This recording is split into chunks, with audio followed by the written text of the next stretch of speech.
Cambridge English, IELTS 10, published by Cambridge University Press and Cambridge English Language Assessment, 2015. This recording is copyright. CD 2. Test 3. You will hear a number of different recordings and you will have to answer questions on what you hear. There will be time for you to read the instructions and questions, and you will have a chance to check your work. All the recordings will be played once only. The test is in 4 sections. At the end of the test, you will be given 10 minutes to transfer your answers to an answer sheet. Now turn to Section 1. Section 1. You will hear a conversation between the director of a childcare centre and a parent enrolling her child in the centre. First, you have some time to look at questions 1 to 6.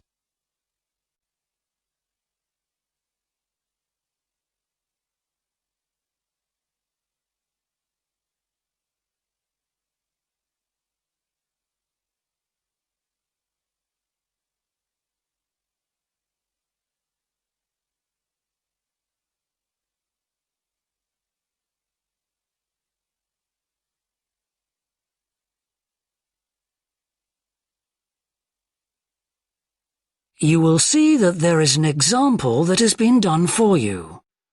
On this occasion only, the conversation relating to this will be played first. Good morning.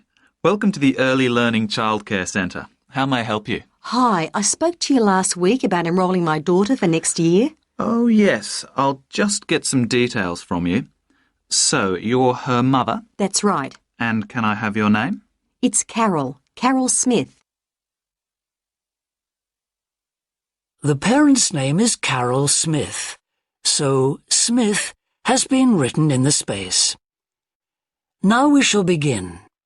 You should answer the questions as you listen, because you will not hear the recording a second time. Listen carefully and answer questions 1 to 6. Good morning. Welcome to the Early Learning Childcare Centre. How may I help you? Hi, I spoke to you last week about enrolling my daughter for next year. Oh, yes. I'll just get some details from you. So, you're her mother? That's right. And can I have your name? It's Carol Smith. And your daughter's name? It's Kate. Now, we have several groups at the centre and we cater for children from 3 to 5 years old. How old is your daughter? She's 3 now, but she turns 4 next month. I'll put 4 down because that's how old she'll be when she starts. Fine. She's so excited about her birthday and coming to the centre. Oh, that's good to hear. And what's your address? It's 46 Wombat Road. That's WOMBAT. Woodside 4032. And what's the phone number? Oh, it's 3345 9865. So, have you decided on the days you would like to bring your daughter here? I'd prefer Monday and Wednesday if possible. I'll check. Monday's fine, but I think the centre is already full for Wednesday. Yes. Sorry, it seems to be a very popular day. We can offer you a Thursday or a Friday as well. Oh dear. I suppose Thursday would be all right because she has swimming on Friday. OK, got that. Because a lot of parents work, we do offer flexible start and finish times. We're open from 7:30 in the morning until 6 o'clock at night. What time would you like your daughter to start? I need to get to work in the city by 9, so I'll drop her off at 8:30. You're pretty close to the city here, so that should give me plenty of time to get there.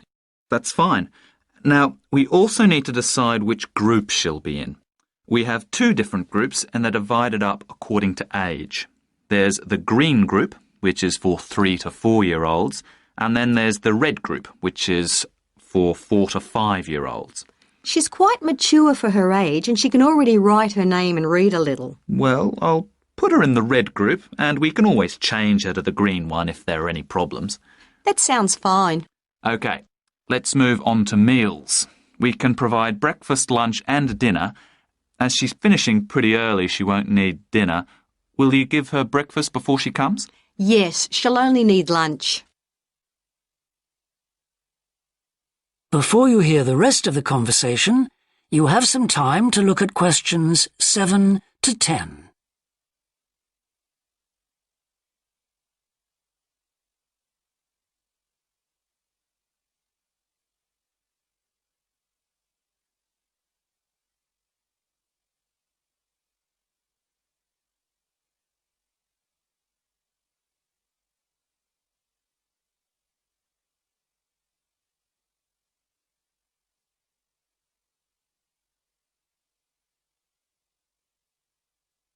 Now listen and answer questions 7 to 10.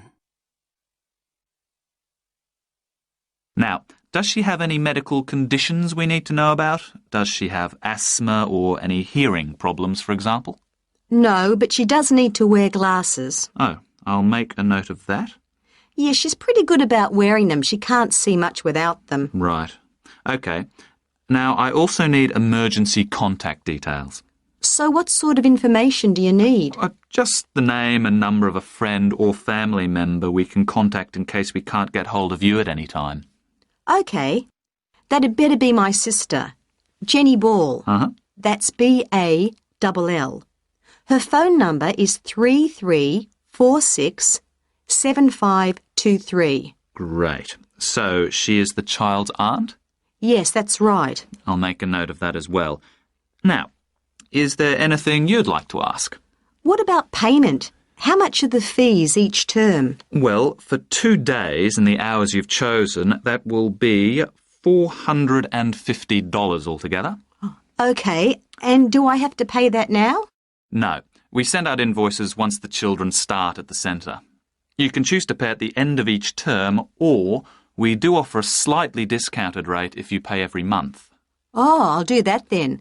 I find it easier to budget that way, and I'm not used to the term dates just yet. Good. It makes it a lot simpler for us as well. Well, that's everything. Would you like me to show you around the centre? We can go. That is the end of section 1. You now have half a minute to check your answers.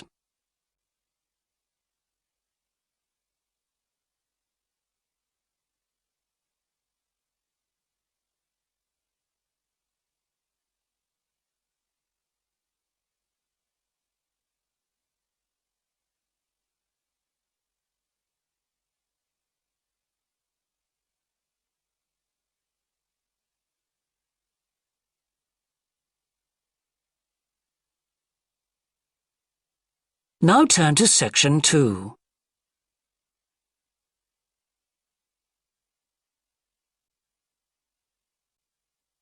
Section 2. You will hear a woman called Alice Bustle talking on the radio about the Dolphin Conservation Trust, an organisation which tries to protect dolphins. First, you have some time to look at questions 11 to 15.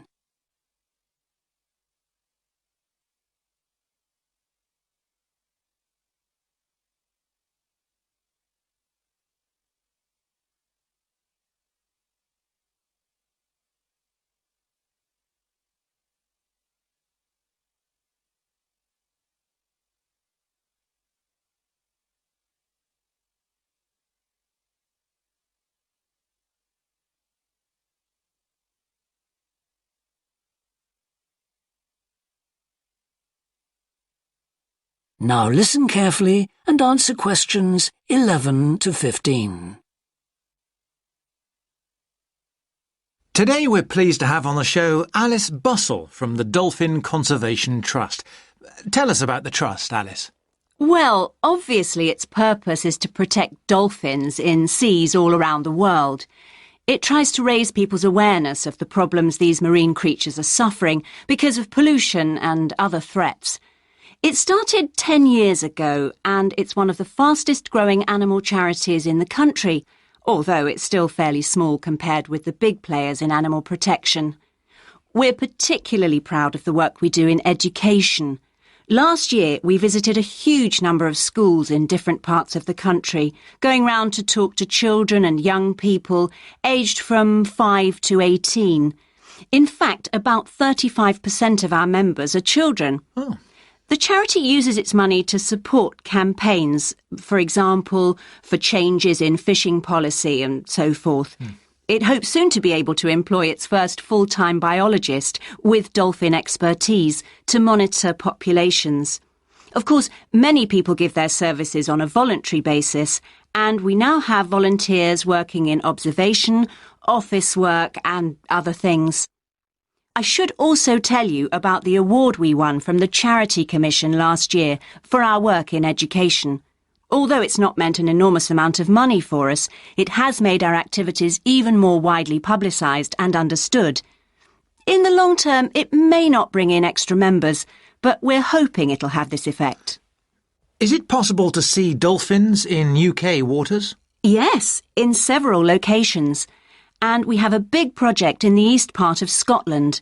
This has long been a haven for dolphins because it has very little shipping. However, that may be about to change soon because oil companies want to increase exploration there. We're campaigning against this because although there'll be little pollution from oil, exploration creates a lot of underwater noise. It means the dolphins can't rest and socialise. This is how I became interested in dolphin conservation in the first place. I had never seen one, and I hadn't been particularly interested in them at school. Then I came across this story about a family of dolphins who had to leave their home in the Moray Firth because of the oil companies, and about a child who campaigned to save them. I couldn't put the book down. I was hooked. Before you hear the rest of the talk, you have some time to look at questions 16 to 20.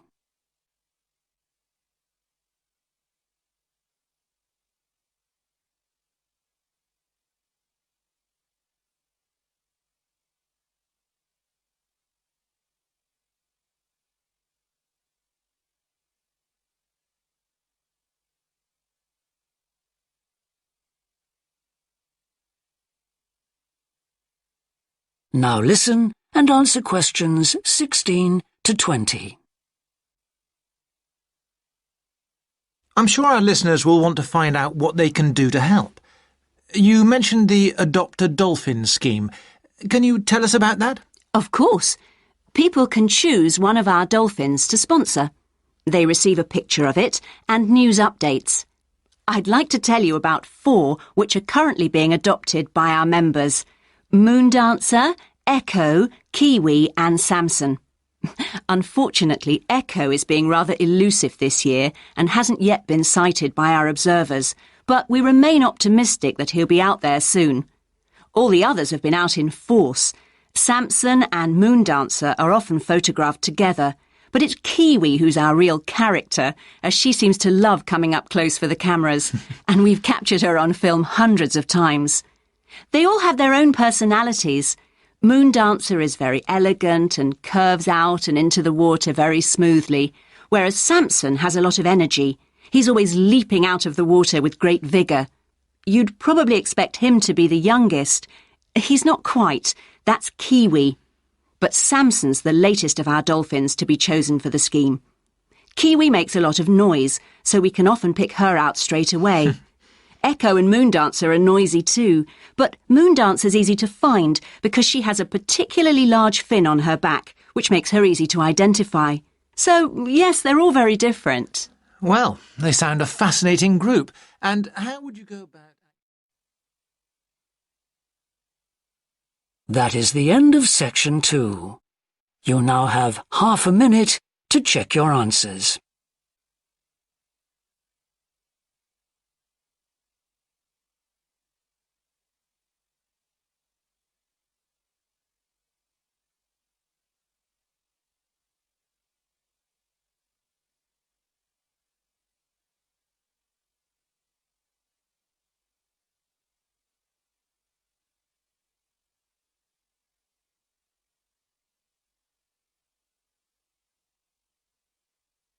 Now turn to Section 3.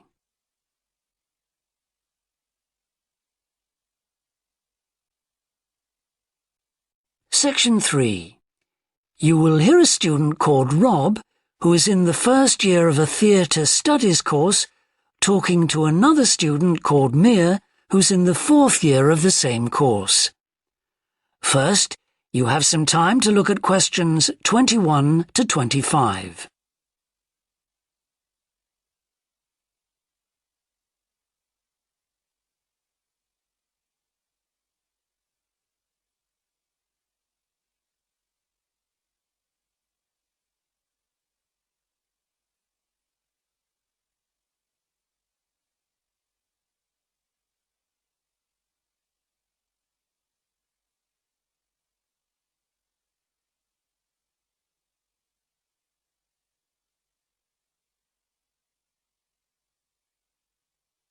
Now listen carefully and answer questions 21 to 25.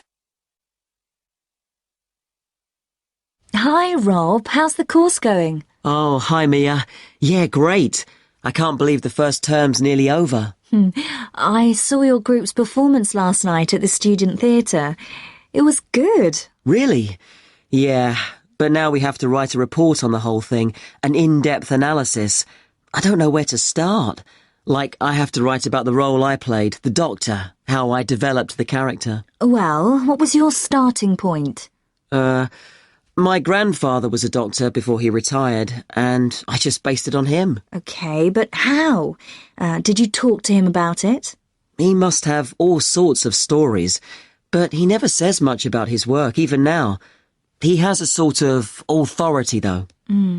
So, how did you manage to capture that?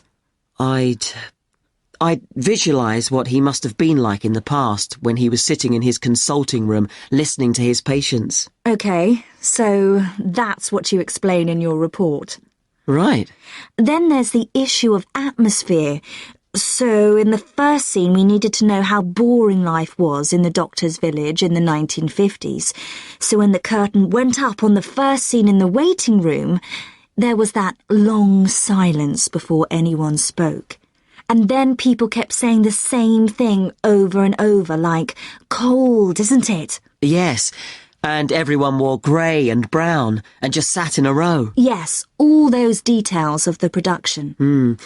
And I have to analyse how I functioned in the group, what I found out about myself.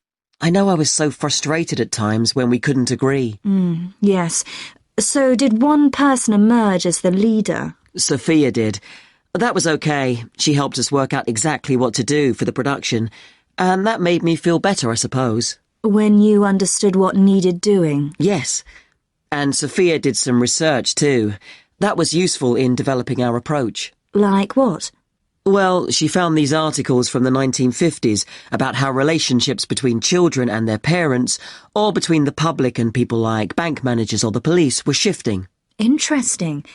And did you have any practical problems to overcome? Well, in the final rehearsal, everything was going fine until the last scene. That's where the doctor's first patient appears on stage on his own. The one in the wheelchair? Yes. And he had this really long speech with the stage all dark except for one spotlight. And then that stuck somehow, so it was shining on the wrong side of the stage. But anyway, we got that fixed, thank goodness. Yes, it was fine on the night. Before you hear the rest of the discussion, you have some time to look at questions 26 to 30.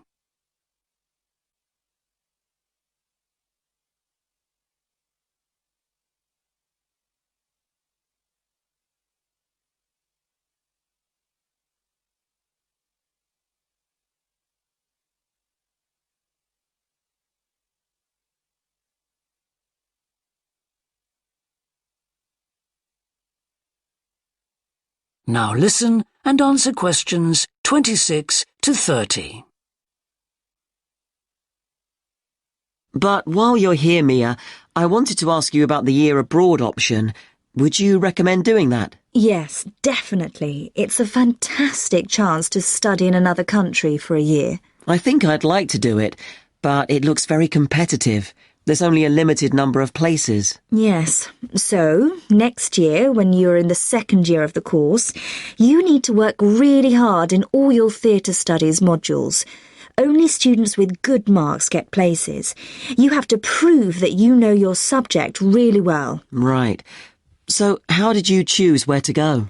Well, I decided I wanted a programme that would fit in with what I wanted to do after I graduate. So I looked for a university with emphasis on acting rather than directing, for example. It depends on you. Then about 6 months before you go, you have to email the scheme coordinator with your top 3 choices. I had a friend who missed the deadline and didn't get her first choice, so you do need to get a move on at that stage. You'll find that certain places are very popular with everyone. And don't you have to write a personal statement at that stage? Yes. Right. I'll get some of the final year students to give me some tips. Maybe see if I can read what they wrote. I think that's a very good idea. I don't mind showing you what I did. And while you're abroad, don't make the mistake I made. I got so involved I forgot all about making arrangements for when I came back here for the final year. Make sure you stay in touch so they know your choices for the optional modules. You don't want to miss out doing your preferred specialisms. Right. That is the end of section 3. You now have half a minute to check your answers.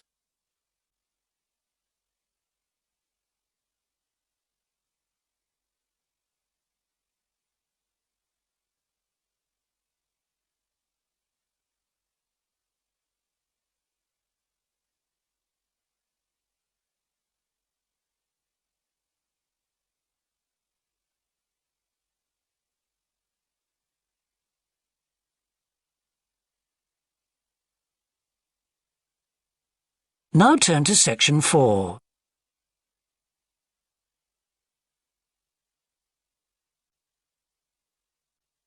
Section 4. You will hear part of a lecture about leadership introducing a theory called self-regulatory focus theory. First, you have some time to look at questions 31 to 40.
Now listen carefully and answer questions 31 to 40.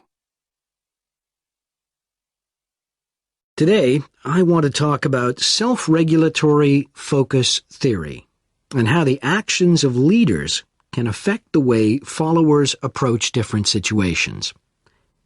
Self-regulatory focus theory is a theory developed by Torrey Higgins.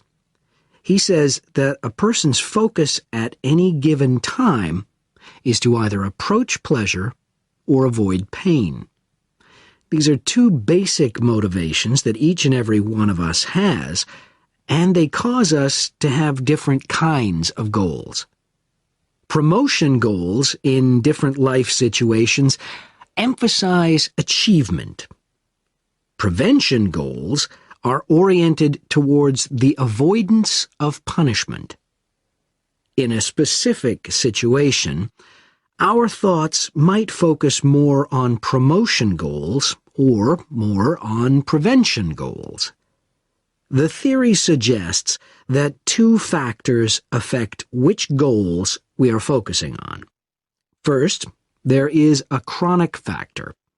This factor is connected to a person's personality and says that each person has a basic tendency to either focus more on promotion goals or focus more on prevention goals as part of his or her personality. Second, there is a situational factor, which means that the context we are in can make us more likely to focus on one set of goals or the other. For example, we are more likely to be thinking about pleasure and to have promotion goals when we are spending time with a friend. In contrast, if we are working on an important project for our boss, we are more likely to try to avoid making mistakes and therefore have more prevention goals in our mind. Research has shown that the goals we are focusing on at a given time affect the way we think. For example, when focusing on promotion goals, people consider their ideal self, their aspirations and gains. They don't think about what they can lose, so they think in a happier mode. They feel more inspired to change. When people are focusing on prevention goals, they think about their ought self. What are they supposed to be? What are people expecting from them? They consider their obligations to others. As a result, they experience more anxiety and try to avoid situations where they could lose.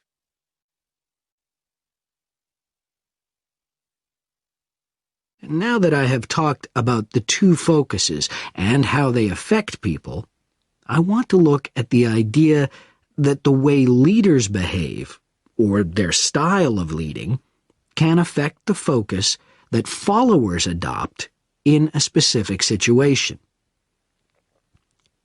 In talking about leadership, we often mention transformational leaders and transactional leaders. Transformational leaders, when interacting with their followers, focus on their development. In their words and actions, transformational leaders highlight change. Their speech is passionate and conveys a definitive vision. All of these things can encourage followers to think about what could be. In other words, they inspire a promotion focus in their followers. In contrast, transactional leaders focus on developing clear structures that tell their followers exactly what is expected of them. While they do explain the rewards people will get for following orders, they emphasize more how a follower will be punished, or that a follower won't get rewarded if his or her behavior doesn't change.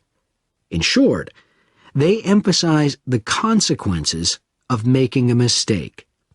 This emphasis will clearly lead followers to focus on avoiding punishment and problems. This is clearly a prevention focus. In conclusion, it is important to understand that one focus is not necessarily better than the other one. For a designer who works in a field where a lot of innovation is needed, a promotion focus is probably better.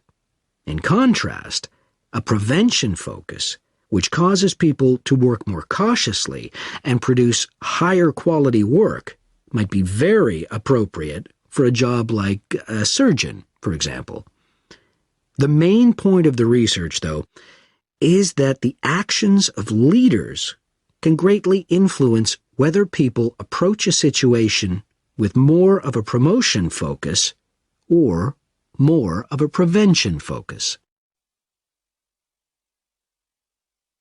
That is the end of section 4. You now have half a minute to check your answers.